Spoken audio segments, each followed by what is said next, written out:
Crane from Arizona.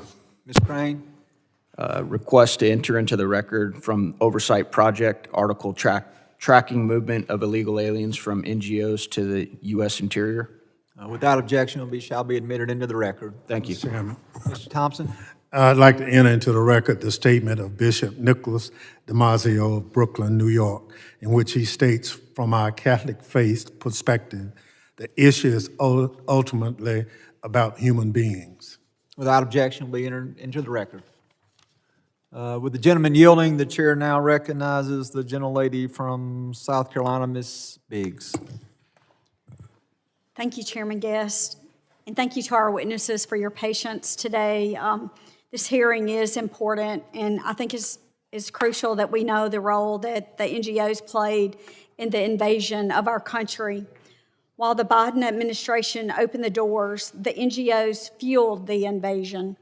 They provided or coordinated transportation to the interior of the country, along with food, shelter, legal fees, and more, all with your tax dollars. Mr. Chairman, I'd like to submit for the record this piece of the Free Press titled "Nonprofits Are Making Billions Off the Border Crisis." Without objection, it shall be entered into the record.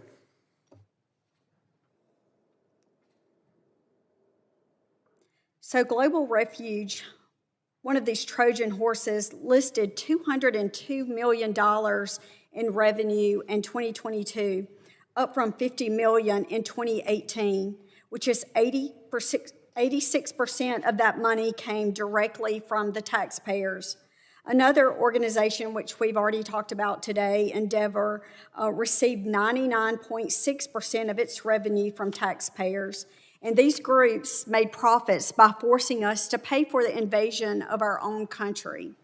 So my first question, and I would really like to leave it open for any of you to please feel free to comment, but it's kind of simple. How many illegals did these bad actors bring in? And how much of our hard-earned tax dollars did they spend? And did they even attempt to determine if any of the illegals that flooded our homeland were violent criminals? Congresswoman, what I'll say is that it's also not just the unaccompanied minors that were processed through. There wasn't DNA testing being done with family units who were being presented and turning themselves over to Border Patrol. So there were quote-unquote family units that these NGOs also helped and processed. But you ask any border official, any border enforcement, they'll tell you that they rent kids out to act as family units, or they're trafficking these kids as family units. So I know, understandably, we're talking a lot about the unaccompanied minors, and that should definitely have a big focus, but we also can't forget the fake family units that took advantage of the Biden administration not doing DNA testing to ensure that those were actual families. That was a very good question. Thank you so much for that. Between the ports of entry, it's really hard to determine how many bad actors and criminal networks came into the interior of the country during the Biden-Harris administration.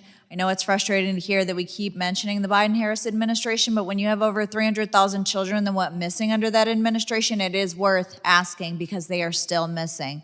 With these criminal networks, we worked with other nonprofit in California. Again, we're not against nonprofits. We are against the ones that take taxpayer dollars and mismanage the funds and abuse the funds, to reiterate for the record. But they found numerous cell phones of smugglers.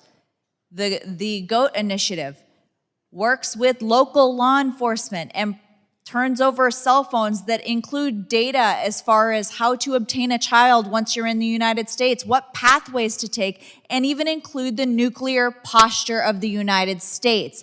These are not, your average construction worker. And when you say they have no criminal background, please understand that might be in the United States. You don't know where they came from, their country of origin, what their criminal background was in their country of origin, on top of the fact that when they had their false documents, if their documents said Mickey Mouse, that is what Border Patrol wrote down.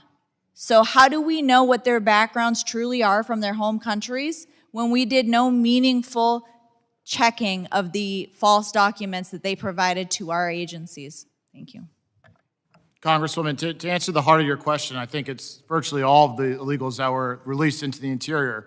Just like it's virtually impossible for an illegal to get to the southern border without going through cartel custody, it is virtually impossible for the illegals, once they are released, to not reap a direct or indirect benefit from the nonprofit system.